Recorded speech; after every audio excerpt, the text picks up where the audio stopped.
un peu plus là. Je voudrais un studio que moi je meuble et que je loue. Bon, et ben voilà. Déception, hein, déception. Et d'avoir un jardin. En vrai, c'est pas mal. Voilà, vous allez devoir subir ma tête avec une paroxydite. Alors, je viens d'avoir le courtier au téléphone. Du coup, je lui ai donné le montant de l'appart. Et là, il va me renvoyer un document. Enfin, là. Pas là tout de suite, mais avant la fin de la semaine, il me renvoie un document avec les pièces qui manquent, dont il a besoin. Et moi, je crois qu'il faut que je vois avec les impôts pour... Alors, attendez, je sais plus. Parce qu'il faut un document pour la TVA, parce que l'appartement que j'achète, c'est une TVA réduite, TVA 5,5. Et il faudra aussi un document pour le courtier, normalement pour le prêt à taux zéro. Genre le truc de N-2 des impôts, mais comme moi j'étais sur le truc de mes parents, il aimerait une feuille que les impôts me fassent, genre... voilà. Donc je vais voir ce qu'il me redit, la liste des documents, et je vais voir. Mais voilà. Il m'a dit félicitations, j'ai l'impression d'être déjà propriétaire. Alors que, alors oui, j'ai signé les papiers, hein, mais j'ai pas l'argent encore, j'ai pas donné l'argent encore, j'ai pas les clés. Moi, je serais propriétaire, ouais, non, avant d'avoir les clés quand même. Hein. Parce que avant d'avoir les clés, j'aurais donné l'argent, donc. Bref, je suis contente. Je vous jure, j'ai envie d'accélérer le temps là, genre de déjà tout prévoir la déco et tout. Déjà là, j'ai regardé des cuisines. Je vous montrerai de toute façon les idées que j'ai, les inspirations que j'ai, tout ça. Mais on est dans le bon chemin. Je supprime toutes les alertes d'appartements et tout parce que je reçois tout le temps sur mes mails. Et là, c'est bon, je veux plus les voir. Hello! Pour vous situer un peu, nous sommes le 17 juin. J'ai un masque ici parce que je vais bientôt partir. En début de semaine, avant-hier en fait, j'ai reçu, je peux pas vous le montrer, mais j'ai reçu le plan, comment ils appellent ça? Le plan d'équipement technique de votre appartement avec la légende. En gros, vous voyez le plan avec il y a genre toutes les prises. Je peux vous montrer la légende si vous voulez. Donc voilà, en gros, c'est le plan de mon appart avec tout. Les éclairages, les interrupteurs, les prises de courant, blablabla. Parce que, en fait, moi, là-bas, je voulais ouvrir un... Je ne sais plus comment ça s'appelle. Un truc là pour faire des travaux, faire des changements. Parce qu'en fait, je voulais absolument une prise dans le cellier. Je vois qu'il y en a déjà une. Donc ça, c'est une bonne chose. Et moi, ce que je voulais à la base, mais il faut que je sais pas si c'est possible, c'était de demander de changer pour mettre un WC en fait. Un WC avec, vous voyez, un petit lavabo au-dessus de la chasse d'eau là, comme ça récupère l'eau. Et tu peux te laver les mains dans les WC. Mais je sais pas si c'est possible. Et le problème, c'est qu'il faut payer des frais pour ouvrir cette espèce de dossier pour demander les modifications. Donc je vais regarder si il y a d'autres choses que j'ai envie de modifier, parce que s'il y a que ça, clairement je pense pas le demander, c'est pas très grave puisque les toilettes sont collées à la cuisine, donc on peut toujours se laver les mains dans la cuisine. Moi c'est ce que j'ai actuellement hein. Et c'est pas dramatique, c'est juste que je préfère que les gens se lavent les mains dans les toilettes plutôt que là où je fais ma vaisselle et qui s'essuie dans mon torchon, vous voyez. Donc voilà, je vais voir. Et je voulais dire d'autres. Non, je sais pas. Bref, je vais observer. Ce week-end, il y a mes parents qui viennent à la maison, donc je vais tout leur montrer. En tout cas, il y a l'air d'avoir des prises un peu partout et ça, c'est cool. Ouais, franchement, on est pas mal. Ah si, il y a juste un truc, c'est qu'il n'y a pas de prise dehors, j'ai l'impression. Ça, je trouve ça bizarre. Enfin, moi, les apparts que j'ai vus en rez-de-chaussée, il y a une prise dehors. Même là, sur ma terrasse, j'ai une prise. Donc, voilà. Mais bon, je crois qu'il m'a dit une prise ça a coûté cher. Hein. Le mec il m'a dit genre une prise c'est genre... je me demande c'est pas genre 150 € une prise à rajouter.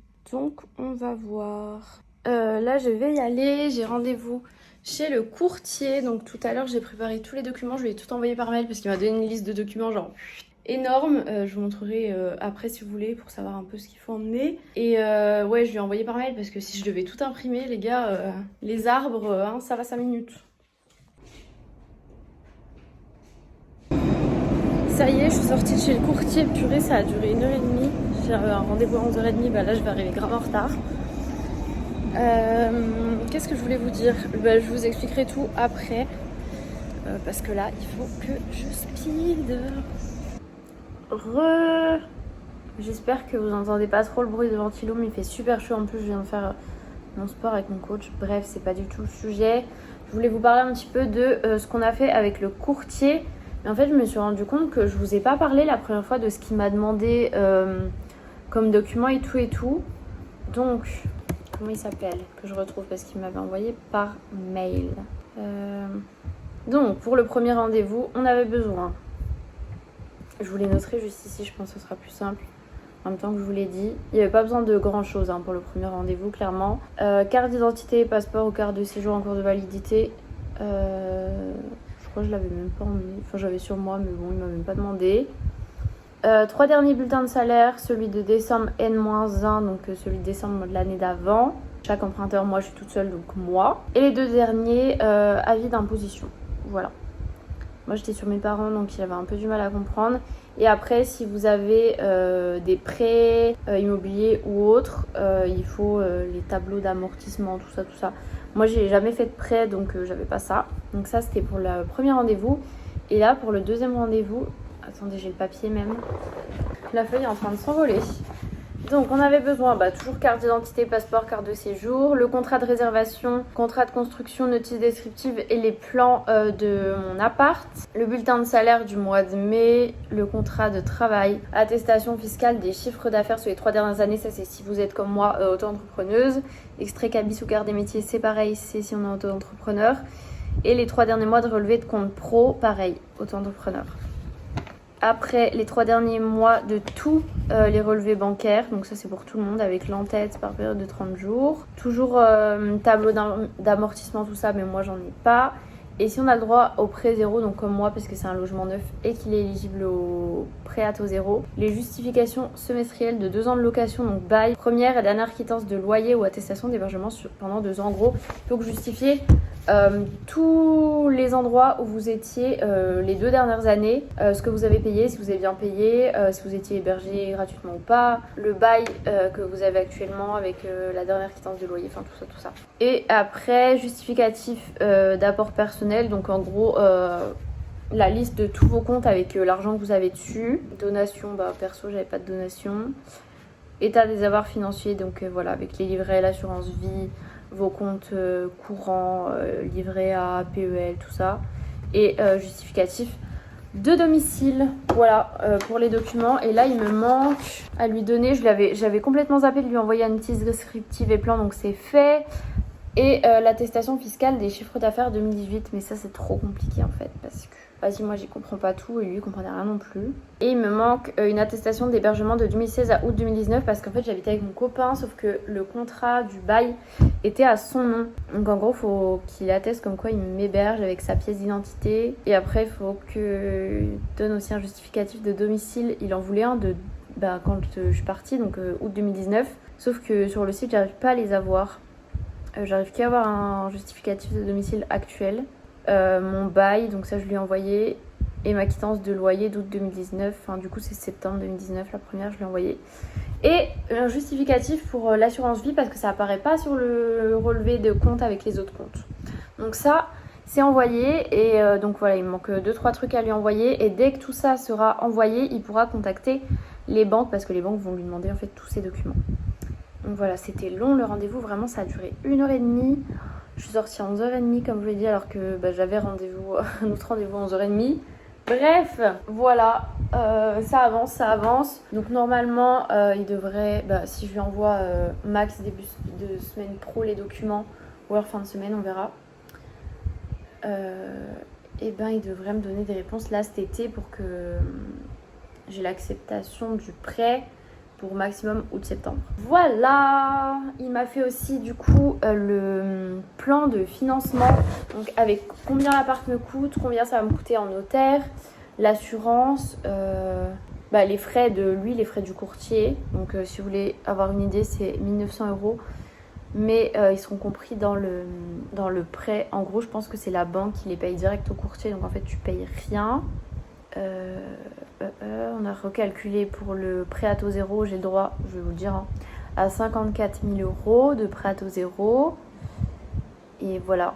Et il m'a dit qu'il voulait pas me dire ce qu'il espère m'avoir comme pourcentage de prêt.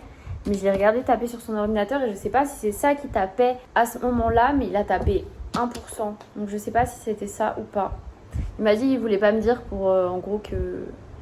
pour qu'il n'y ait pas de déception quoi, si jamais il n'arrive pas à avoir ce taux, que je sois pas déçue. Mais je crois avoir vu ça, mais bon, je me fais pas d'idée, on verra bien, mais si c'est 1%, ça me va très bien.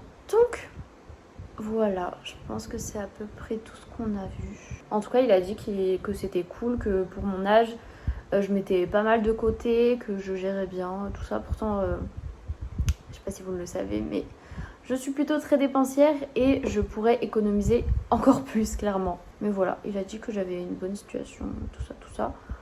On a bien rigolé, il m'a fait des petites blagues. Certaines blagues que je ne comprenais pas.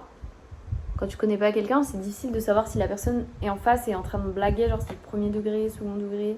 On sait pas trop. Enfin voilà, je vais me doucher et on se retrouve. Ah si, il faut que je fasse un truc absolument là, il faut que je fasse le chèque pour envoyer au notaire. Oui, il m'a envoyé tout ça, donc je vais faire ça. Et voilà, je pense que quand on se retrouvera, ce sera certainement quand j'aurai des réponses du courtier.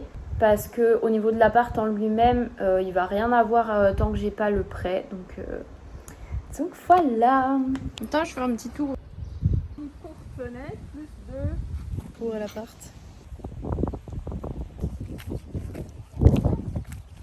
Tas de terre, ouais. Hello. Je voulais vous en parler l'autre jour, mais j'étais tellement vénère que soit je me serais énervée, soit je pense que je me serais mise à pleurer.